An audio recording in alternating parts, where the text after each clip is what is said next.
Hi everyone, Jennifer Blevins-Smith with Integral Clinic Solutions, and you're watching my YouTube channel, Navigating the Business of Medicine.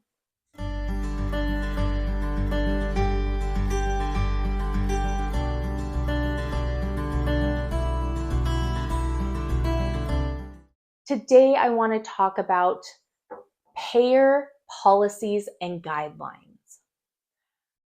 All payers have different billing policies and guidelines, including how to bill, when to bill, modifiers they recognize, telehealth billing. I mean, I could go on, but they also have a lot of times policy and guidelines for the clinical aspect of practices too, right? So they'll have like a billing policies and guidelines, and then they'll have a clinical policies and guidelines.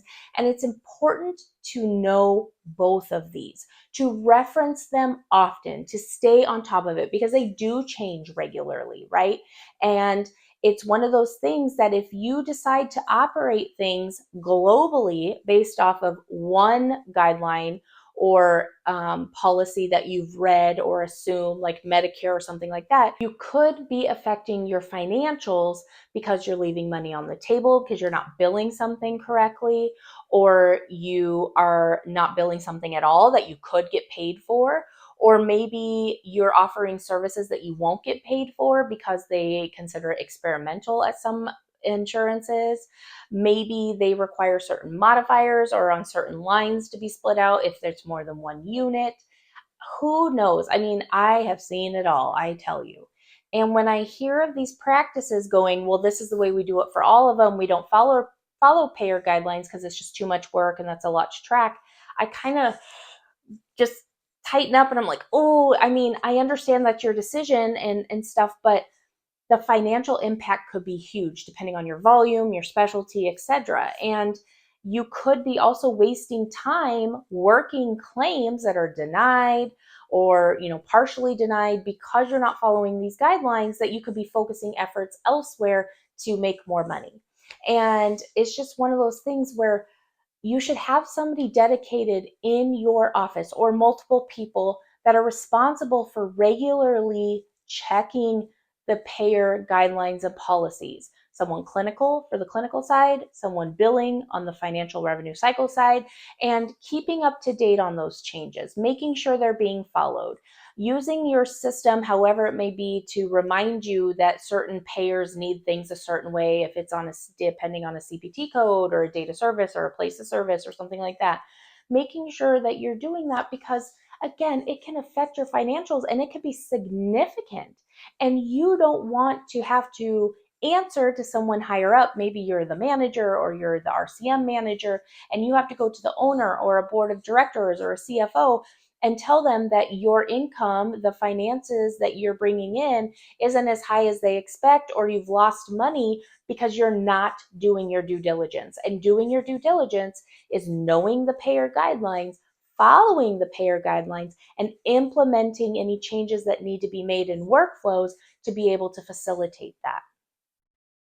That is on you. That is your responsibility. So if you have to delegate it to someone to follow Blue Cross Blue Shield, Medicare, and Aetna, and then you have somebody else to do United Healthcare, Cigna, and Humana, and then you have somebody who will do this, that, and the other, and you check in with them regularly, they should have master documents that they're keeping up that people can access, like on a shared drive. You should be able to go on, see when they last updated, ask them questions, see what you need to do, collaborate together to see if there's something upstream that the provider should be doing or the medical assistants and nurses should be doing in order to code things. And when it comes to the clinical side, are they going to require a prior authorization for something that most insurances don't? Or are they going to need a referral, right?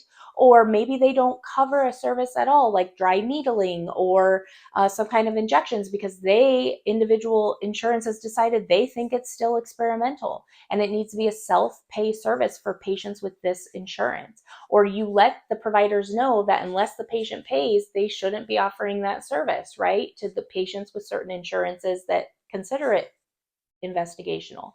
Because If you don't do that, you're losing money, you're leaving money on the table. Patient safety is a big issue, compliance is another issue, and you don't want to fall into that. Yes, it's a lot of work, but you can put things into place to make it less and less work because you don't have to put it all on yourself. Share the responsibility with people, but you have to hold them accountable. You have to check in with them. You have to make sure it's being done. You can't take for granted that they're doing what is expected because we all get busy and things get forgotten or whatever.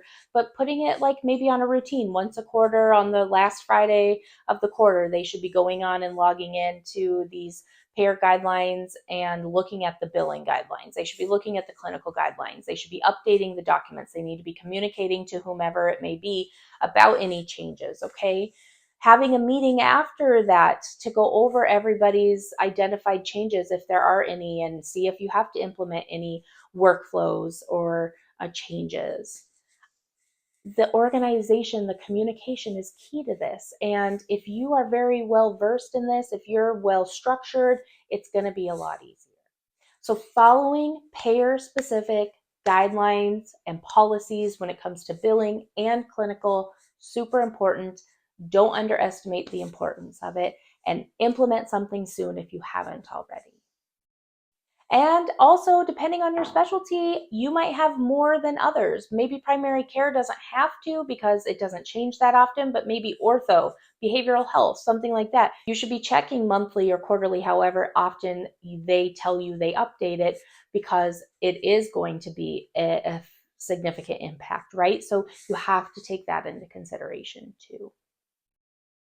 If you have any questions or comments about this, please leave that in the comments below. Smash the thumbs up button if today's video was helpful, and subscribe to my channel if you haven't already.